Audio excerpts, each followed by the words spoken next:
I just made these breakfast sandwiches, so let me show you how I did it.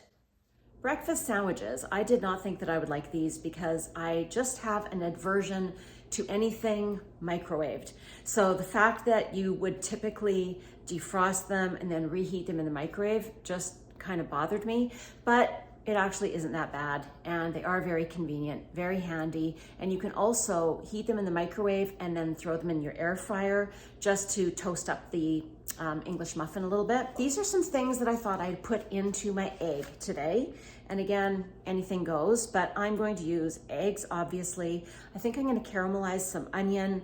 I'm gonna add some spinach, cottage cheese, cheddar or marble cheese, haven't decided. Then I'm gonna fry some bacon, and I'm just gonna kind of crumble that up and mix that in with the egg. Today, I'm just gonna use ham. I have some sliced ham in my fridge. So let's get started. So I decided I'm gonna start with the onion. Since I want to caramelize this onion a little, it's gonna take time. So I wanna be able to give it 20 to 30 minutes to do that.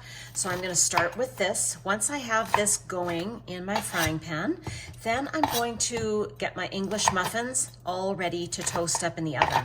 Actually, I'm gonna start the oven right now, get it heating up.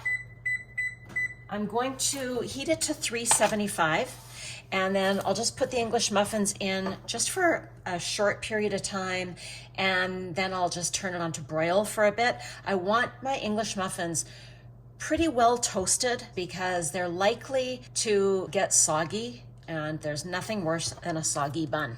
So let's caramelize these. I'm going to put about a tablespoon and a half of butter into my pan, and I'm using avocado oil. I'll put another tablespoon of that into my pan. So in goes my 2 onions. I'm gonna add just a little bit of salt to this, and we're just going to let these cook. I'm going to toast 12 English muffins. Okay, so I have my English muffins all opened up.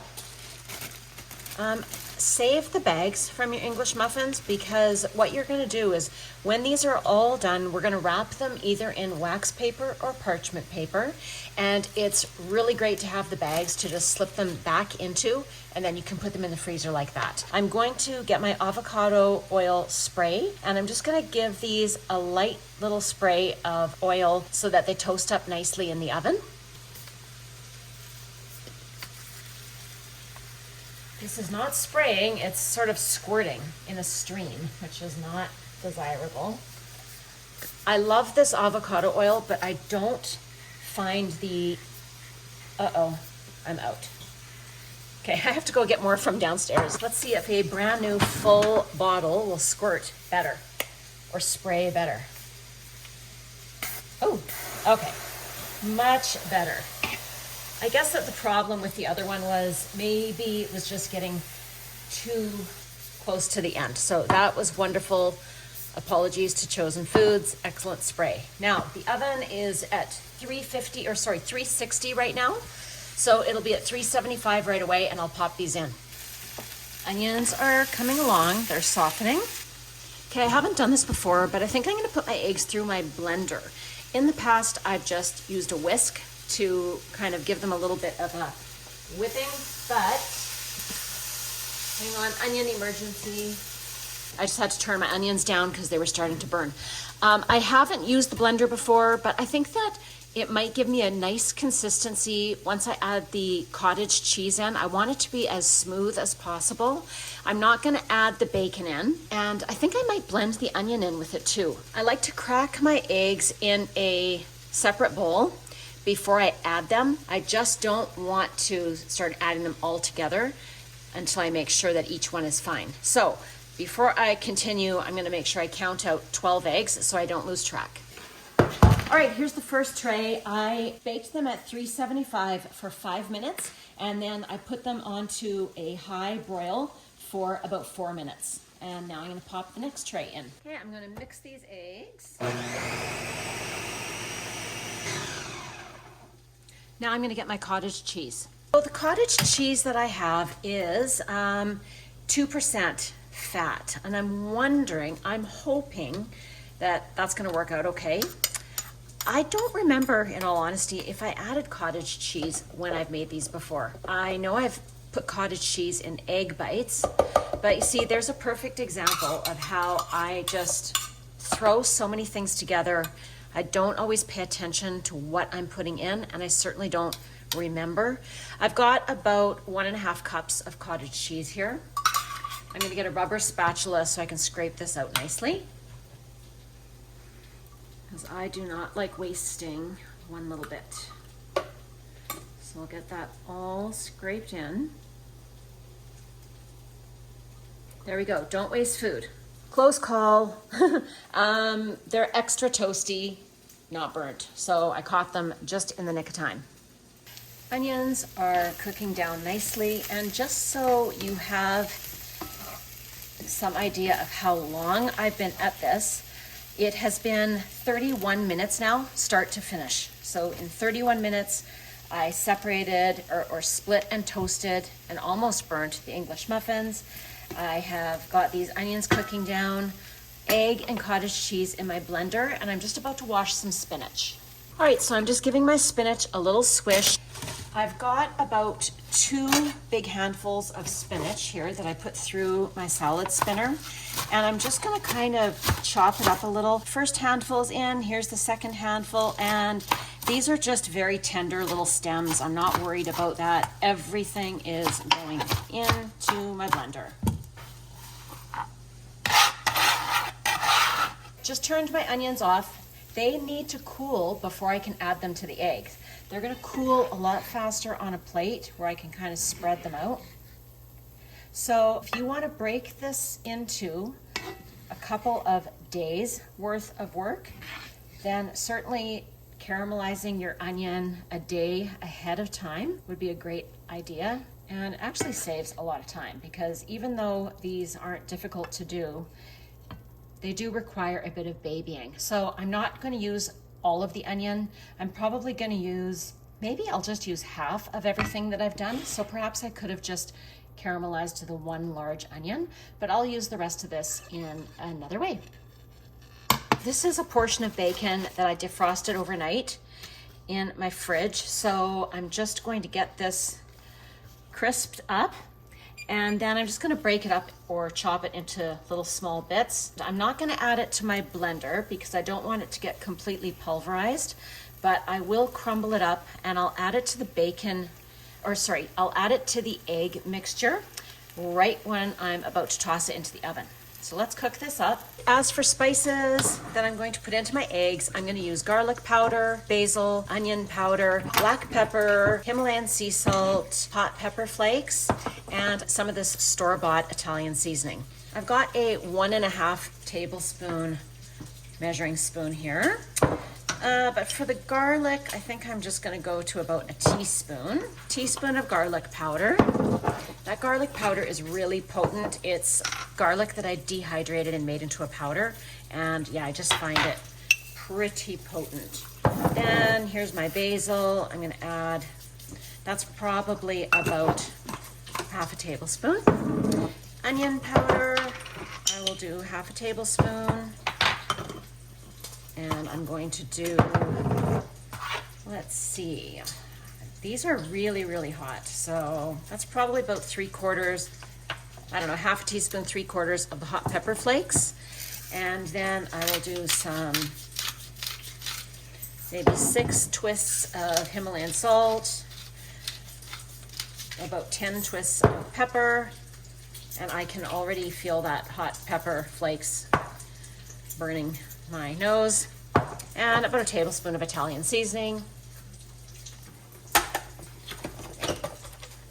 All right, so I haven't even blended my spinach or cottage. Did I blend the cottage cheese? No, I don't think I did. So in goes all of our seasonings, and I'm also adding 2 tablespoons of whipping cream. So I need my little spatula to scrape that out. Like I said before, I do not like to waste even a drop of anything. So in that goes. I love these little liquid measure cups. They are so great for tablespoons and ounces. They're a little tricky to get everything scraped out though. So anyways, okay, here we go. Let's blend this up. All right, so that had a good mix.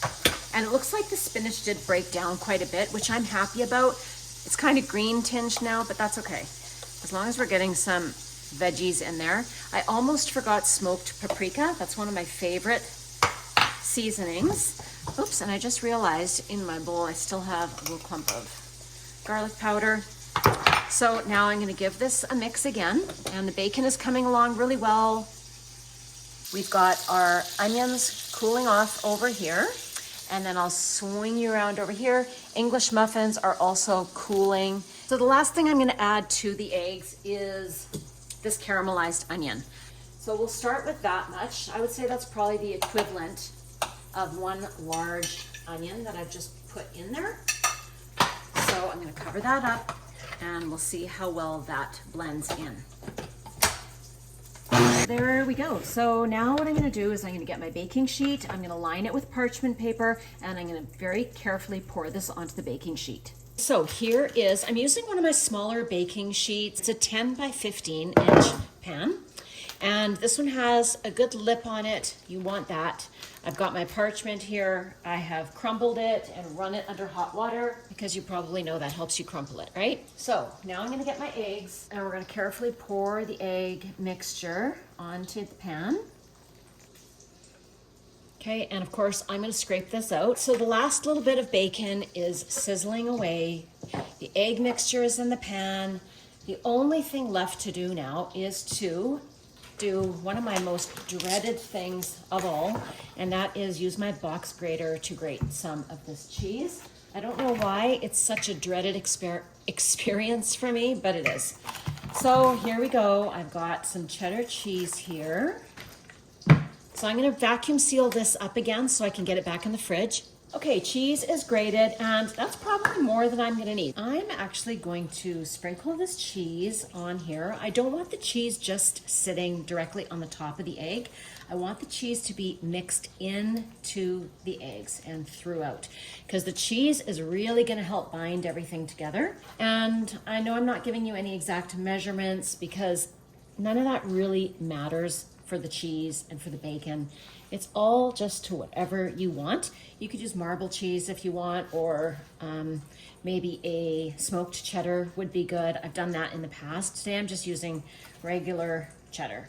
So now I'm just going to, I guess I'll use a fork, and I just want to kind of poke those bits of cheese down into the egg so that's all mixed in and throughout. And I'm gonna do the same thing with the bacon. This is actually just 4 slices of bacon. When I freeze my bacon, I always cut it in half before I freeze it. I just like the smaller sizes. So now I'm just gonna use my scissors and I'm gonna cut this up, and then I'll sprinkle it over the egg. I tried to do the bacon a little on the crispier side. This is just 4 slices. I think that's gonna be plenty because you know how salty the bacon can be, and cheese can also be very salty. And I'm using some ham, just sliced like sandwich meat ham. So I think that our salt is gonna be definitely enough. That's why I only added just a couple of twists of the pink Himalayan salt to the egg. All right, everything's in. Now I'm going to very, very, very carefully carry this over to the oven, and this is gonna go into a 350 oven for 15 to 20 minutes. There it is in the oven, and now I have a huge mess to clean, so I'm gonna get started with that. I'll see you in 15 or 20 minutes. Okay, you know how I said 15 to 20 minutes? No, not a chance.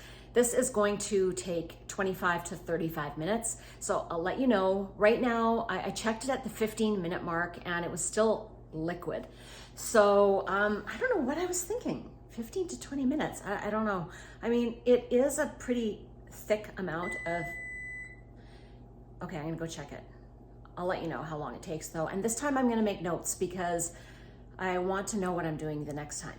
Okay, I'll be back. Okay, so that timer was for 25 minutes. So I took my spatula and I just kind of tapped the top of it and it does look firm, but I'm gonna leave it for 5 more minutes. So that'll bring us up to 35 minutes at 350 degrees.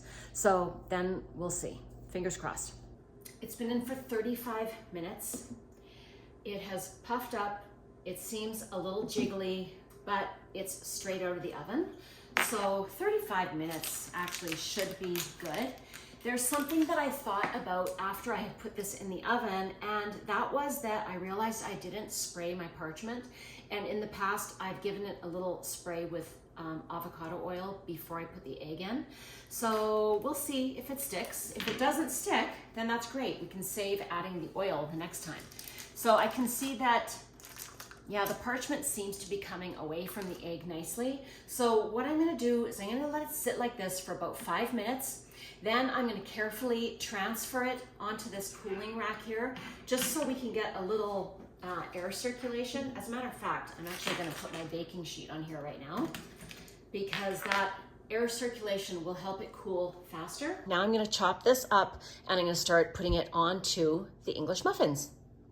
Okay, so here is my ham. I'm going to cut these in half and trim any little bits of fat or gristly or anything that just doesn't look appealing. So I'm gonna do that, trim that off, and start placing the ham onto my English muffins.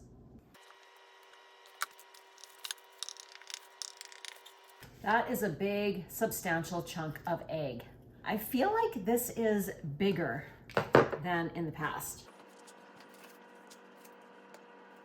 So this is definitely a big, substantial amount of egg in there. So now what has to be done is I'm gonna be wrapping each of these individually in wax paper, and then I'll be able to pop them right back into the bags that the English muffins came in and into the freezer.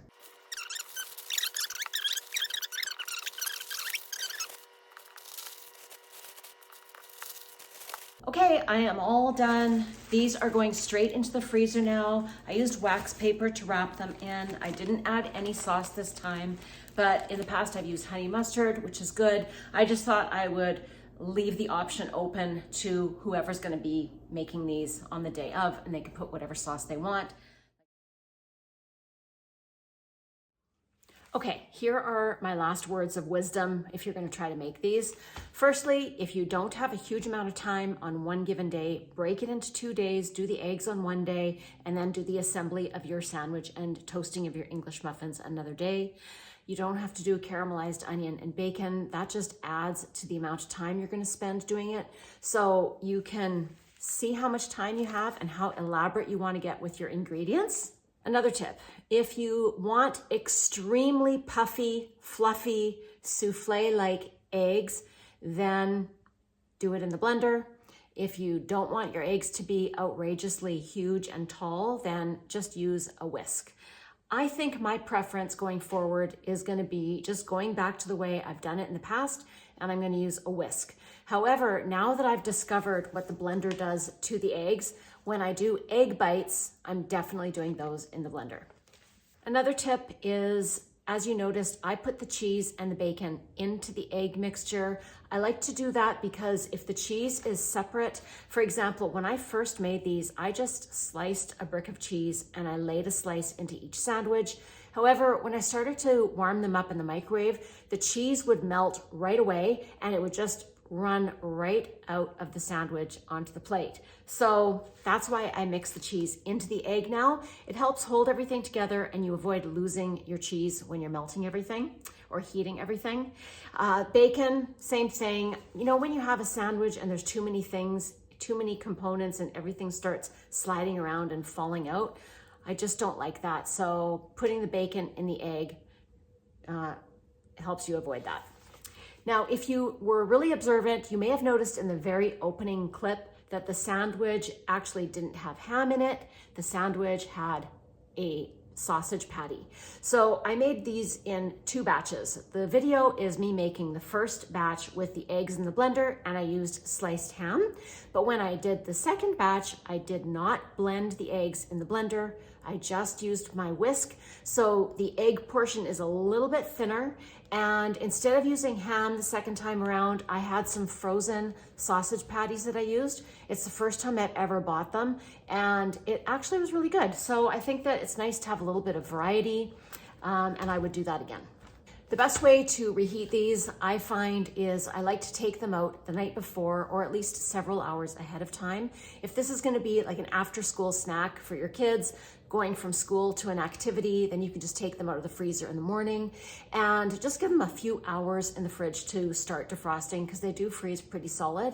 Then I wrap the breakfast sandwich in a paper towel. I take it out of the parchment or the wax paper, wrap it in a paper towel, put it into the microwave. I did 30 seconds at 50% power, or sorry, not 30 seconds. I did 1 minute at 50% power. Then I did another minute at 60% power. And then I did about 40 seconds on high.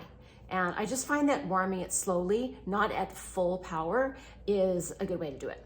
All right, and then my English muffin was nice, but if you want to toast yours, you can use the toaster oven or you can put it in the air fryer to toast up the bun. And I think that's it. I hope that you'll give it a try, and I hope you like them. Thanks for watching. Bye.